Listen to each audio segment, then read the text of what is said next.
सनातन धर्म ज्ञान गंगा चैनल में आप सभी का स्वागत है। मेरे प्यारे कृष्ण भक्तों, आप सभी को जय श्री कृष्णा। मेरे प्यारे कृष्ण भक्तों, सनातन धर्म ज्ञान गंगा चैनल के आज की वीडियो में हम लोग श्रीमद् भगवद गीता से अध्याय 11 के श्लोक 37 को भगवान श्री कृष्ण जी की कृपा से सरल रूप में सुनने और समझने का प्रयास करेंगे। जय श्री कृष्णा। कस्मच्च तेन न मेरन्महात्मन् गरीयसे ब्रह्मणोऽप्यादिकर्त्रे अनन्तदेवेश जगन्निवास त्वमक्षरं सदसत्तत्परं यत्। मेरे प्यारे कृष्ण भक्तों, श्रीमद् भगवद गीता के अध्याय 11 के श्लोक 37 में अर्जुन भगवान श्री कृष्ण जी के आगे हाथ जोड़कर उनसे ये वचन बोल रहा है।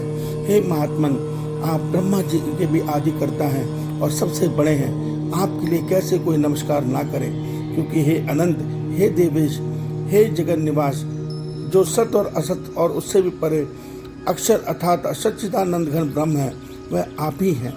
मेरे प्यारे कृष्ण भक्तों, अर्जुन भगवान श्री कृष्ण जी के विराट स्वरूप में के भीतर ही अर्थात उसके अंदर ही सारे ब्रह्मांड को, सारी सृष्टि को स्थित देख रहा है। अर्जुन देख रहा है कि समस्त ब्रह्मा विष्णु महेश, समस्त प्राणी, समस्त देवी देवता, संसार के कारक देवता परमात्मा के विराट स्वरूप में वास कर रहे हैं और अपने अपने कार्य को कर्तव्यपूर्ण समझकर करते हुए सृष्टि का संचालन कर रहे हैं।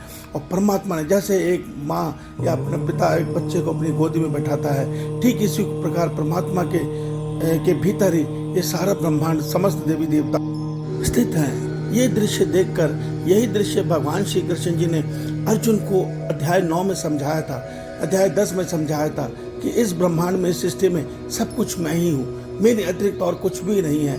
अर्थात इसको आप इस तरीके से समझिए, जो हमारे शरीर के भीतर अंग है वो हमारे ही अंग है, हमारे शरीर के ही अंग है, वो शरीर से के अंदर ही बने हैं और शरीर के साथ ही लीन हो जाएंगे। ठीक इसी प्रकार ये ब्रह्मांड, ये सृष्टि परमात्मा के विराट स्वरूप में परमात्मा की कृपा से रचती है और उन्हीं में लीन हो जाती है। और परमात्मा फिर अपने इस रूप को भी अपने वास्तविक रूप में लीन कर लेते हैं और महाप्रलय काल में केवल परमात्मा अपने धाम में स्थित रहते हैं। उनके अतिरिक्त किसी अन्य की कोई सत्ता नहीं रहती, अतः सब कुछ शून्य रहता है, केवल परम धाम और परम पिता परमेश्वर।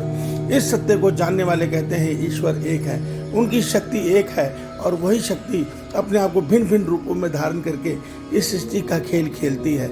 ये सत्य हम श्रीमद् भगवद गीता को पढ़कर, सुनकर और भगवान के इस रूप को देखकर समझ सकते हैं। मगर आज हम वास्तविक रूप में श्रीमद् भगवद गीता से दूर हो गए हैं। हमारे मन में ये मिथ्या डाल दिया गया है कि गीता से हमें वैराग्य मिलता है।